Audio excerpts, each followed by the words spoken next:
राजस्थान का सीएम कौन होगा? अभी ये बिल्कुल वैसा है कि सामने मंजिल है और धुंध की वजह से रास्ता दिख नहीं रहा। मतलब ये कि अभी वसुंधरा और बाबा को लेकर असमंजस है। बाबा कौन? बाबा बालकनाथ। चुनाव जीतने के बाद जिस तरह से वसुंधरा एक्टिव हुई हैं, उसे प्रेशर पॉलिटिक्स का नाम दिया जा रहा है और इस नाम पर मुहर एक बयान ने लगा दिया।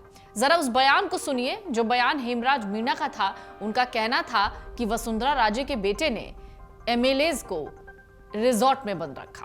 तो मिलने गया था, तो फिर वो कार्यालय में मिलने उसको एक विधायक ने मना कर दिया कि वहाँ मिलने मत जा। तो मेरी जानकारी में आया कि तो फिर मैंने कहा भाई कार्यालय तो जाएंगे।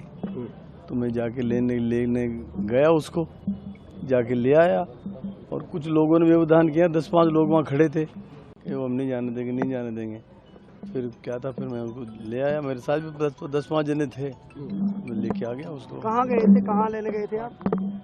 कहाँ वो एक रिसोर्ट है अपना, अपना राजस्थान वाला रिसोर्ट था, उसमें थे। कितने विधायक वहाँ थे? किसने रोक रखा था? किसके बुलावे पे गए थे? नीचे करा टाइम से ऊपर ही कर टाइम से उसको दुष्यंत सिंह जी ले गए थे साथ में, और तो कोई नहीं था। मैडम के बेटे दुष्यंत सिंह जी ले गए थे। जब लेकर आना चाह रहे थे, रोका कौन से विधायक ने रोका? वही एक अपने कंवरलाल एक विधायक था, उसने रोका था।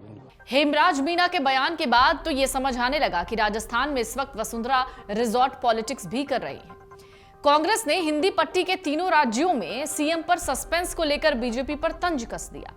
कांग्रेस ने क्या कहा वो भी बहुत मायने रखता है। कांग्रेस ने कहा बीजेपी को तीनों राज्यों में बारात का दूल्हा नहीं मिल रहा।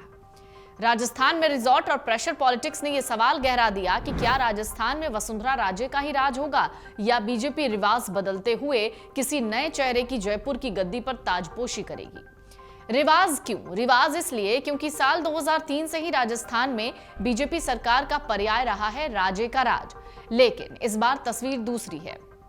बीजेपी राजस्थान में लंबे वक्त से सीएम फेस घोषित कर रही थी, लेकिन इस बार ऐसा नहीं हुआ। इस बार पार्टी ने किसी को भी सीएम का फेस राजस्थान में नहीं बनाया। शायद ये भी एक वजह रही कि राजस्थान में बीजेपी को बहुत अच्छा वोट भी मिला। वजह गुटबाजी को बताया गया। तमाम आकलन हुए, सबने अपनी अपनी समझ के मुताबिक वजह गिनाई, लेकिन तस्वीर एक हद तक तब साफ हुई जब 5 राज्यों में मतदान संपन्न होने के बाद एग्जिट पोल के नतीजे सामने आए। एग्जिट पोल नतीजों के बाद से ही चर्चा हुई इस बात को लेकर कि क्या बीजेपी राजस्थान में भी यूपी वाला दांव चलेगी। क्या पार्टी राजस्थान में नई सरकार की कमान बाबा बालकनाथ यानी योगी बालकनाथ को सौंपेगी। दरअसल बालकनाथ को सीएम बनाने का दांव बड़ा हो सकता है। बालकनाथ अशोक गहलोत के बाद सीएम पद के लिए दूसरे सबसे लोकप्रिय चेहरा बनकर उभरे हैं। राजस्थान में भी इस वक्त अगर आप ग्राउंड पर जाएंगे तो आपको बहुत आसानी से लोग बाबा बालकनाथ का जिक्र करते हुए सुनाई देंगे। लोग ज्यादातर वहां पर बाबा बालकनाथ को सीएम बनाने की मांग कर रहे हैं। वसुंधरा राजे का नंबर भी इसके बाद आता है। लोकप्रियता की कसौटी पर बालकनाथ अभी तो मजबूत हैं।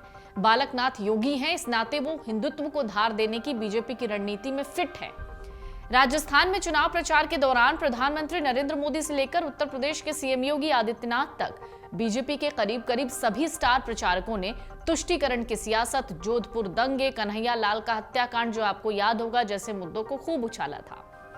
राजस्थान में बीजेपी की जीत के साथ ही रिजॉर्ट पॉलिटिक्स से लेकर डिनर पॉलिटिक्स तक सियासत के कई रंग सामने आ गए। कहा जा रहा है वसुंधरा राजे की प्रेशर पॉलिटिक्स से शीर्ष नेतृत्व अब छुटकारा चाहता है। वसुंधरा राजे राजस्थान में पिछले 20 साल से बीजेपी की सियासत की धुरी रही। वसुंधरा के बाद कौन, ये सवाल समय समय पर उठ रहा है। बालकनाथ की उम्र की बात करें तो 40 साल से कम है, इसलिए उनमें पोटेंशियल ज्यादा है।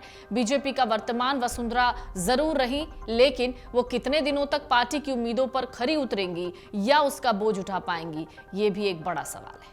अगर आप ये वीडियो YouTube पर देख रहे हैं तो हमारे चैनल को सब्सक्राइब करें और बेल आइकन को दबाना ना भूलें। अगर आप Facebook पर ये वीडियो देख रहे हैं तो हमारे पेज को लाइक करें।